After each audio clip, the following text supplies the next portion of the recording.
So, you've probably seen this viral video going around of the group of black people seriously assaulting the white people in Cincinnati. And if you haven't seen it, I'll try to find a link for it somewhere that you can take a look at and leave that down in the comments below. Here we have this article from the Federalist of one of the head police officers in Cincinnati. This might be the chief of police. I'm sure it will tell me in the article exactly what her position is, but I've seen her speaking and saying outrageous stuff. Now, this is an article here from the Federalist. We need to get women out of men's spaces. That's what it says. This is by John Davidson. It's not natural or normal for women to be police officers or soldiers or firefighters, and we don't have to pretend otherwise. I'm going to have to disagree with you there. I mean, yeah, it's not natural. I agree with that. But we do need to have females in policing. I don't think they should be on the front lines. I don't think they should be beat cops. They can be auxiliary. They can be they can be backup, things like that, because we do need them to deal with female criminals. I would rather have, once the men go in and apprehend these female criminals, then I want to have the women deal with them from that point on. I don't want to have the men dealing with these criminals, because we all know there are bad cops and they do bad things to women. That does happen. There were accusations of the chief of police in one of the cities around me when I was young, when I was a teenager. A woman swore that he essayed her. And I mean, we know that's not okay for anybody to do. I certainly don't want to put women into a position where a man can do that to them, because that is what happens when you're incarcerated. Like, you really don't have control over your body, right? You're in handcuffs. You're in a squad car. Who knows what's going to happen? All right. Before we go any farther in the story, please remember to like, comment, share, and subscribe. YouTube is cracking down on what counts as a view on a video. So they're going to count it as a view for them for monetization, but they're not going to give me any of that money. So you have to like, comment, share. You can dislike something. That works too. It just shows that you're interacting with the video. You're not just letting YouTube play. Right? So that's what they want to see. So somehow interact with the video. Don't just click on it and then say, hey, that's a view. There you go. Because people would do that. They would have bot farms doing this stuff, playing videos, so that they could build up the number of views so that there could be payments. YouTube wants to crack down on that, say you got to drop a like on the things, dislike on things of that nature. So interact with the video, please. That's what I need from you guys.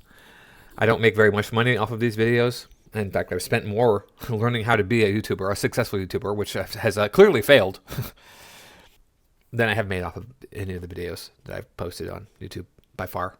So that'll help me out. I appreciate it. There's a lot to say about the disturbing footage of a violent mob beating a man and woman in downtown Cincinnati. But one thing that shouldn't go unsaid is that the outrageous and offensive response from Cincinnati Police Chief Teresa Thielke, I don't know how you say that, Thiedage? I don't know, is yet another reminder that we should get women out of men's spaces and out of men's professions. Yeah. Women should not have anywhere near the level of police chief. I don't care if we want to sit here and complain about the glass ceiling. Do it all day long. What about the glass floor? Nobody complains about the glass floor except for people who are speaking out against the woke. But it still exists. We're supposed to talk about the glass ceiling and how terrible it is. Policing is a man's profession. So soldiering and commercial fishing and underwater welding and so on. Yeah, there's a lot of men professions out there. That's not to say women shouldn't be able to serve in clerical roles in a police force or in the military, but they have no business leading police departments or being deployed in combat areas. As cleanup, they can be deployed in the combat areas after, everything's pretty much settled down, or if we need to have auxiliary come in, this is the only choice we have. Sorry, the ladies are on the field, but they're going to get rocked because we've seen it happen too many times. That video that went viral years ago now, of the man wrestling the gun away from the woman, and she runs away with her arms flailing and she's screaming at the top of her lungs. And then she resigned. Wonder why. This is or should be a commonplace observation, but ever since the sexual revolution of the 1960s and the rise of feminism, we're all supposed to pretend that women can do any job that a man can do. What nonsense. Hey, they can do it in high heels and makeup. Don't forget, okay? Take, for example, the spectacle of Thiedage an older, overweight woman who is somehow the chief law enforcement officer of a major American city in a press conference this week about the violence in downtown Cincinnati. They scolded the news media and the public for sharing and commenting on video footage of the incident posted on social media. The footage, she said, it didn't depict the entire incident and showed only one version of what occurred. Yes, because there is only one version. Okay? There's only one version of what occurred. Whether we've seen the correct version or not, or whether we've seen an edited version or not, there's only one version. How ridiculous. And this right here, this thing that you're seeing on your screen if you're looking at the screen, is the chief of police. Does not look like this individual has any intellectual ability at all. Now, obviously, you can't judge a book by its cover, but I'm looking at this person and going, you do not care about being feminine, and you do not care about being a police officer. You show me the trappings of being a police officer, but how is it that you expect to enforce the law against a man with long hair? I'm sorry, ladies, if you want to be police officers, you have to cut your hair short. That's how it is. And then you should also probably try your best to look as good as you can as a woman, because that is where all your power comes from. She's not doing either of these things. She's not showing herself as being masculine, or she's not showing herself as being feminine. She's just this amorphous blob of androgyny. In an imperious, irritated tone, Tidich then complained that social media commentary and news coverage of the video are making her job harder. The video, Tidich claimed, distorts the content of what actually happened, and it makes our job more difficult. Of course, she didn't say how it distorted what happened or why online commentary would make the incident harder to investigate. Pressed by a reporter on what exactly the video footage distorted, Tidich gave a non-answer, saying it just shows one side of the equation without factual context. Oh, okay. It shows a woman being sucker punched and knocked out cold, laying on the ground, frozen. It shows a man being repeatedly attacked after he's on the ground. Okay? We want to say this person was being completely unreasonable and therefore needed to have the tar beaten out of him. Okay, that's an argument you can make. We got to prove that, though. But even if that is the case, that he was being completely unreasonable, we still live in a country of laws. So why are they continuously breaking the law when there's no more threat? And this person apparently is on a visitor's visa here, so he might not know our laws. You have to make those estimations, but no, they're not going to. They're going to just beat him senseless. What was this missing context? She didn't say, but her meaning was clear enough.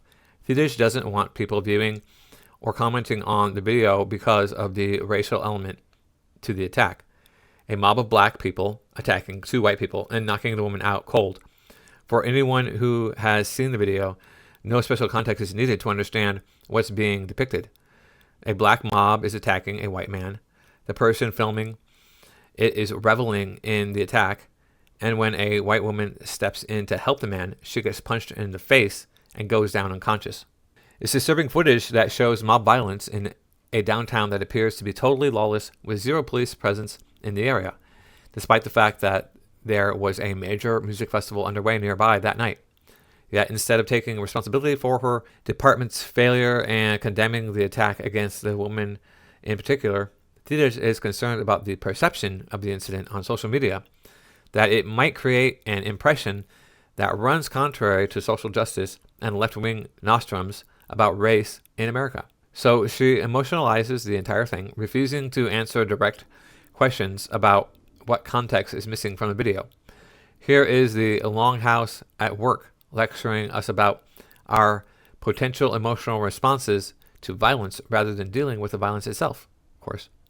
Tidich, like most women who have risen through the law enforcement ranks in large cities, is totally committed to DEI and social justice. Indeed, she's currently being sued by 4 former members of the Cincinnati Police Department for discriminating against white men on the force. The city and Chief Tidich have actively and systemically undertaken efforts to promote, advance, and make promotion and assignment decisions that are preferable to women and minorities to the exclusion of white men, the lawsuit argues.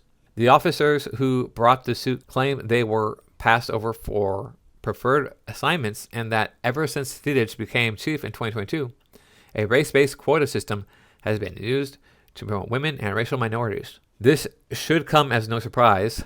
Major cities run by Democrats have a habit of making woke women police chiefs. As one commenter at Red State noted, New York, New Orleans, San Francisco, Philadelphia, Washington, Oakland, Portland, Louisville, and Seattle, in addition to Cincinnati, all have female police chiefs. Nearly 90% of police officers are men, yet all these cities have female police chiefs. Why? We all know why. Thedage's own social media bio makes it clear. She calls herself an advocate for inclusion. And you know what that means? Yeah, it means exclusion of white men. It means exclusion of men in preference of women. It means exclusion of whites in preference of non-whites. For as much as the right has denounced men invading women's spaces in the name of transgenderism, not enough has been said about women invading men's spaces in the name of feminism and equality. Well, I've been talking about it, so get back in the kitchen. There should be 0 female police chiefs in this country. Yep, that's true. Just as there should be 0 female generals in the U.S. military and 0 female fire chiefs. Yep, all those things are true statements. The recent Los Angeles fires and the abject failure of the lesbian-led LA Fire Department were a case study in the left's rejection of reality for woke ideology. If you can't carry an adult man out of a burning building, you have no business being a firefighter, let alone running a major fire department. Well, I mean, to be fair, if you get yourself into a burning building, if you're in that situation, I mean, that's on you. You screwed up something really badly. Come on now. So it's your own fault for being in that burning building. I don't know what to tell you. It's not like wildfires happen in California ever. Really, it's your own fault for being stuck in that situation. Come on. Put simply, these are jobs for men, not just because men are better at them and more inclined to pursue them as careers, but because the purpose of those jobs is to protect and defend, which are tasks proper to men, not women. Yes, this is 100% true. And here we get to the heart of the problem, which is that having female police officers at all, let alone police chiefs, is an affront to reality. The only reason we do it is because feminist ideology has infected public life in this country. Fixing this problem will mean rejecting the sexual revolution wholesale and returning to the undeniable and very simple reality that some jobs are for men and some are for women because men and women are different. Well, yeah, like I said, this goes a bit extreme here where he's saying, like, get rid of all women. Having female police officers at all is the heart of the problem. Well, like I said, we need them for dealing with female criminals, female suspects, detainees, etc. Now, this police chief up here, this woman is like, yeah, don't listen to social media. They're lying to you. It was started by the white people. Now, all we see is the part where the blacks are beating the white people. That's what she's getting at. Come on now.